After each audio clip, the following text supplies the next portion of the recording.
안녕하세요. 여러분의 주식 동반자 주린이보지입니다. 오늘은 주가를 움직이는 두 개의 주축에 대해서 이야기해 보겠습니다. 저는 주가를 움직이는 가장 중요한 두 개의 축이 있다고 생각합니다. 그건 바로 투자 심리와 기업 가치입니다. 투자 심리는 이슈화된 정도라고 생각하시면 될 것 같아요. 종목이 얼마나 이슈화가 되었는지. 그래서 이건 단기 수급을 유발하게 되고요. 빠르게 수급이 몰리기 때문에 그에 따른 반동 효과가 나타납니다. 반면 기업 가치라는 요소는 이런 이슈에 흔들리지 않고 자기 자리를 찾아가는 그런 장기 수급을 유발한다고 볼 수 있겠습니다. 그래서 이 투자 심리와 기업 가치에 따라서 주가가 움직이는 거죠. 장기적으로 주가는 어떤 뉴스나 이슈에 따라서 또는 테마에 따라서 어떤 종목의 주가가 단기적으로 움직일 수는 있겠지만 장기적으로 결국 주가는 그 기업의 제대로 된 가치를 찾아서 가게 된다는 그런 이야기입니다.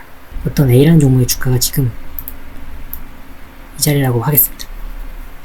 이 기업의 가치는 이 정도입니다. 지금 주가 정도 수준이죠. 그런데 어떤 좋은 기사가 났습니다. 그 기사가 사실이라면 이 기업의 가치는 이 정도로 높아집니다. 그러면 방금 살펴봤듯이 주가는 장기적으로 기업 가치를 향해서 상승하게 되어 있습니다. 그런데 이렇게 어떤 호재성 기사나 공시가 이슈화가 된 시점이 있습니다. 그 시점에 투자 심리라는 것이 몰려서 오버슈팅이 나오게 되는 것이죠. 상한가를 갈 수도 있고 급등이 나오게 되는 것입니다. 하지만 이런 투자 심리는 2, 3일 정도 있으면 빠집니다. 보통 단타성 수급이 이러한 주가 변화에 영향을 미칩니다. 그래서 결국은 하락하게 되는 것이죠. 하지만 이렇게 주가가 상승했다가 하락한다 하더라도 이 기업의 가치가 이 라인에 머물러 있는 것은 아닙니다. 결국은 이 기업의 가치가 이렇게 상향이 되었다면 주가는 우상향을 하게 되어 있습니다. 물론 그러는 도중에 또 안 좋은 기사가 나서 또는 안 좋은 악재가 나서 안 좋은 공시가 나서 기업 가치가 하락을 하게 된다면 이후에 주가의 방향은 이렇게 잡히게 될 것입니다. 이때 역시 이 이슈가 생긴 시점에 투자 심리, 이번엔 매도 방향이 됐죠. 투자 심리가 몰려서 하락 방향으로 오버슈팅이 나오게 됩니다. 물론 이 또한 자리를 잡아갈 테지만 워낙에 하락을 하는 방향으로 이제 방향이 잡혔기 때문에 반등폭은 미미할 수도 있고 없을 수도 있습니다. 그래서 주가를 움직이는 이런 흐름을 이해하고 지금 주가가 상승하거나 하락을 하면 이것이 장기적으로 그 기업의 가치 수렴한 방향으로 이동하는 것인지 그리고 그에 비해 오버슈팅이 나온 것은 아닌지 잘 판단하면 여러분의 계좌에 그 종목에서 수익률도 높일 수 있고 보다 신념을 가지고 그 종목을 홀딩하거나 추가 매수를 할 수 있게 됩니다. 실제 예를 들어서 한번 살펴보겠습니다. 시즌이라는 종목입니다. 9월 8일 시가총액 6조가 넘는 이 종목이 22%까지 급등을 했다가 종가 1%로 장을 마쳤습니다. 이날 나왔던 뉴스는 제가 지난 영상에서도 올렸지만 여러가지 바이러스를 한 번에 검사할 수 있는 키트 그리고 진단검사에 대한 접근성을 높이는 그런 신제품을 개발했다는 뉴스가 떴습니다. 이러한 기사가 떴을 때 순식간에 주가가 올랐다가 빠졌습니다. 결과적으로는 1%만 상승했지만 이날의 상승폭, 1%대의 상승폭은 이날 호재의 모든 가치를 반영하지 못했다고 생각합니다. 다시 말해서 이 기업의 가치가 높아진 거죠. 3분기, 4분기 실적에 긍정적인 영향을 미칠 수 있다고 생각하기 때문에 이 뉴스는 시젠이라는 기업의 가치를 보다 높일 수 있는 그런 호재라고 생각을 합니다. 하지만 주가는 올랐다가 바로 빠져버린 거죠. 그리고 이날은 당일에 너무 급등이 심하게 나온 통에 급등을 했다가 과도하게 리바운드 되는 경향이 보였습니다. 그래서 제가 하고 싶은 말은 뭐냐면 결국 이러한 소소한 이슈에 흔들리지 말고 어떤 이슈나 공시나 기사가 그 기업의 가치를 높였다고 생각하신다면 주가가 어떻게 춤추든 그냥 홀딩하시면 됩니다. 내가 설정한 목표 가격을 바라보고 뚝심 있게 가져가시면 됩니다. 이러한 이벤트들이 벌어지는 날들이 단기간으로 볼 때에는 정말 어마어마한 급등과 급락을 보일 수 있겠지만 결국 큰 그림을 보게 되면 아주 미미한 상승의 과정일 뿐이라는 것이죠. 그래서 시즌이라는 종목은 저도 지금 보유하고 있는 종목인데 지금은 손절이나 손실을 걱정하실 가격대가 아니라고 생각합니다. 2분기 호실적이 선반영되면서 이때도 역시 오버슈팅 나왔다가 주가가 빠진 모양새지만 3분기도 2분기를 약간 상회하는 실적을 보여줄 걸로 예상되고 있고 시즌이라는 기업은 작년과는 비교할 수 없을 정도로 완전히 다른 회사가 되어 버렸습니다. 그리고 시즌이 지금 돈이 많은 회사죠. 2분기에는 물론 부동산을 매입하고 했지만 이것도 큰 그림에서 보면 공급이 수요를 따라가지 못하고 있는 시즌이 시설을 확충해서 생산량을 늘리면 결국 장기적으로 매출 증대에 기여할 것으로 판단됩니다. 그리고 9월 8일 기사가 났던 것처럼 새로운 제품을 개발하고 계속해서 발전하고 있고 CN은 이미 세계적인 기업이 되었습니다. 매출의 90% 이상이 해외 매출이죠. 그리고 이 코로나라는 건 상당히 오래 갈 겁니다. 제대로 된 코로나 백신이 나오려면 내년 중반 이후가 될 것이고 치료제나 백신이 나온다고 해도 결국은 진단은 해야 합니다. 진단키트로 진단을 해야 치료제에서 치료를 할 거 아니겠습니까? 물론 치료제가 효과를 제대로 보이고 대중화되면, 그리고 백신도 큰 부작용 없이 제대로 백신이 개발이 된다면 시즌이 지금 상태로는 더 큰 성장 가치를 갖는다고 보기 힘들겠지만, 그때 상황에 맞게 또 시즌도 가만히 있지는 않고 새로운 제품들을 개발하고 새로운 영역을 개척하고 그럴 만한 자본을 충분히 확보를 하고 있는 시점이기 때문에 지금은 시즌을 보유하신 분들 걱정 없이 그냥 홀딩하시면 되는 구간이라고 생각합니다. 메디톡스라는 종목도 한번 살펴볼 텐데요. 이 메디톡스라는 종목도 참 우여곡절을 많이 겪었습니다. 주가가 80만원이던 종목이 여러가지 악재를 겪으면서 10만원대까지 떨어졌습니다. 이 과정에서 나왔던 악재들을 정리해보면 주력 상품, 메디톡신, 판매 금지처, 대형제약과의 미국 ICT 소송, 이런 악재들이 큰 악재들이었는데, 주력 상품을 판매할 수 없게 된다는 건 사실 상당히 기업에게 치명적인 악재입니다. 그래서 주가가 이렇게 곤두박질 치게 되는데요. 결국 결론적으로 지금 말하자면 이 악재들은 전부 해소가 되었다고 보고 있습니다. 먼저 주력 상품은 최종 결과가 나올 때까지 다시 생산과 판매를 유지할 수 있게 되었고, 물론 최종 결과가 메이투스에게 안 좋게 나온다 하더라도 지금 이미 새로운 제품 이노톡스, 코아톡스, 이미 새로운 제품도 준비가 끝난 상태이기 때문에 1년 정도 걸린 이 소송에서 결국 메이톡스가 메이톡신 50, 100, 150단을 판매할 수 없게 된다 하더라도 메이톡스가 바보가 아닌 이상 그 전까지 주력 상품 교체 충분히 할 수 있을 거라고 생각합니다.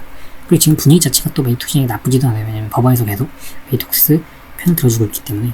그래서 이 악재 해소가 되었다고 보고, 그래서 다시 국내 보톡스 시장 점유율 1위 가져갈 수 있을 거라고 보고 있습니다. ICT 소송이야 대형제약에서는 뒤집겠다고 말은 하고 있지만, 지금까지 ICT 예비 판결이 뒤집힌 전력이 없기 때문에 대형제약이 지고 메이톡스가 이기는, 그래서 대형제약은 미국에서 제품 판매를 할 수 없게 되는 그런 결과가 11월에 나올 거라 생각되고요. 이 ICT 건 같은 경우는 이미 지금 가격에 선반영이 되어 있다고 보지만, 어쨌든 악재가 해소되었습니다. 자, 그러면 이제 지금 이 악재들이 해소된 것으로만 봐도, 그리고 이때 당시 80만원 하던 가격이 거품이 낀 가격이라 하더라도 40만원 정도 주가 제도된 메이톡스의 가치라고 보고 있습니다. 이건 물론 제 개인적인 생각입니다. 그런데 지금 메이톡스는 새로운 호재들도 있습니다. 어떤 호재가 있냐면, 보톡스라는 균은 사실 추출하기가 힘든 그런 균주입니다. 근데 이걸 어떻게 할 수 있냐면, 해외에는 이 보톡스 균주를 가진 회사가 10개도 안 됩니다. 근데 우리나라에만 정말 많은 수의 회사들이 보톡스를 생산하고 있죠. 그래서 그 균주의 출처를 국정원에서 딱 해보겠다고 했습니다. 이 이슈에서 자유로운 건 이제 메이톡스 뿐이죠. 메이톡스 같은 경우는 미국의 엘러간에서도 인정을 했기 때문에 균주의 출처가 확실합니다. 미국에서 가져왔습니다. 미국 대학에서 가져왔기 때문에 메이톡스는 균주 출처가 확실하고, 그래서 반사적으로 메이톡스에게 호재가 되는 거죠. 국정원에서 균주 출처를 조사한다는 그런 소식은. 그래서 시장 점유율을 더 높일 수 있는 그런 호재고, 그리고 지금 개인적으로 기대를 하고 있는 건 호주의 백신과 코로나 바이러스 백신, 코로나 백신 개발 중이라는 겁니다. 지금 임상 1상이 끝났고 이제 2상을 할 텐데, 빌 게이츠의 마이크로소프트에서 후원을 하는 프로젝트 중에 하나가 바로 이 호주 백신 개발 프로젝트입니다. 그래서 이거에 공식 협력사로 메이톡스가 참여를 하고 있고, 그래서 지금 현재 메이톡스가 유상증자도 하고, 얼마 전에 유상증자 기준일이 지났고, 그래서 개인적인 생각으로는 가격을 좀 많이 누르고 있었던 것 같아요. 그래서 앞으로 이러한 호재들을 회사에서, 또 메이톡스가 주주 친화적인 회사입니다. 지금 돈도 없는데 무상증자도 하려고 하고, 호재 적절한 타이밍에 내주고, 물론 아직 몇 가지 이런 호재들은 좀 많이 언론 플레이를 안 하고 좀 아껴두고 있는 것 같은 느낌이에요, 개인적으로는. 그렇지만 결국은 주주 친화적인 이런 회사는 결국 주주를 배신하지 않고 결국 회사에서 주가 부양 의지가 있는 거기 때문에, 이 메디톡스의 지금 제가 보는 가치는 60에서 80만원 정도 왔다 갔다 하는, 정말 이 호주 백신에서 코로나 바이러스 백신 하는 게 좋은 성과를 거둔다면 주당 100만원도 충분히 갈 수 있다고 생각하는 그런 종목입니다. 다시 말해서 저는 메디톡스 주가가 지금 20만원인데 방향을 최소 40에서 100만원 사이로 잡고 이동할 거라고 생각합니다. 그래서 단기적으로는 결국은 지금 이 시점이 거의 악재가 해소된 그런 시점이거든요. 40만원을 향해서 연말 40만원을 향해서 주가가 움직일 거라고 보고 있고, 이러한 슈팅들, 현재 그 주가에서 목표로 하는, 기업의 가치로 생각하는 그 가격대까지 직선을 그었을 때 그 직선에서 벗어난 이런 오버슈팅들은 그냥 일시적인 오버슈팅입니다. 슈팅하다가 이렇게 조정을 받는다고 해서 주가가 이렇게 빠진다는 게 아니에요. 왜냐면 기업 가치가 높기 때문에. 기업 가치가 물론 20만원으로 떨어진 그런 악재가 나온다면 20만원 떨어진 그런 악재가 나오면 주가는 계속 이렇게 흘러내리겠죠. 예. 하지만 가치가 높은 회사, 현재 기업 가치를 주가에 충분히 반영하고 있지 않은 회사는 결국은 주가가 그에 걸맞는 자리를 찾아서 어떻게든 이동을 하게 되어 있다고 생각합니다.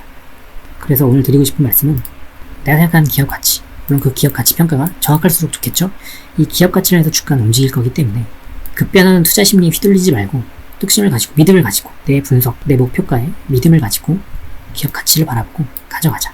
그리고 이렇게 한다면 여러분이 스스로 누가 시키지 않아도 더 열심히 그 기업의 가치에 대해서 분석을 하고 공부를 하게 되니까 그 기업이 어떤 성향을 가져오는지 이런 것까지 파악을 할 수 있게 됩니다. 그래서 이런 식으로 투자를 하는 게 멘탈 관리하는 데도 좋고 또 이게 맞는 방법입니다.